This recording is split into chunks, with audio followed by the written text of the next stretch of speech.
High আসসালামু আলাইকুম, this is Zayed Khan. Argentine football জাদুকর লিওনেল মেসির একনিষ্ঠ ভক্ত ঢালিউডের আলোচিত চিত্রনায়ক জায়েদ খান।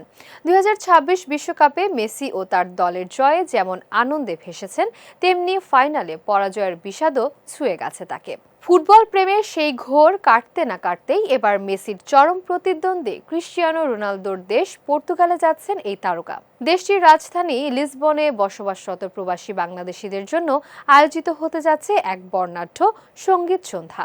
আগামী 26 জুলাই অনুষ্ঠিত হবে বহুল প্রতীক্ষিত বাংলা লাইভ কনসার্ট। আর এই মেগা আয়োজনের প্রধান আকর্ষণ হিসেবে মঞ্চ মাতাবেন দেশের কিংবদন্তি রক তারকা নগর বাউল খ্যাত মাহফুজ আনাম জেমস।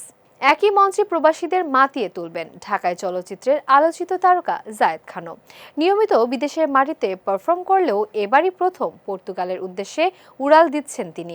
বিশেষ করে বিশ্ব ফুটবলের মহাতারকা ক্রিস্টিয়ানো রোনালদোর জন্মভূমিতে প্রথমবারের মতো স্টেজ শো করাকে নিজের ক্যারিয়ারের এক অন্যরকম প্রাপ্তি হিসেবে দেখছেন এই অভিনেতা।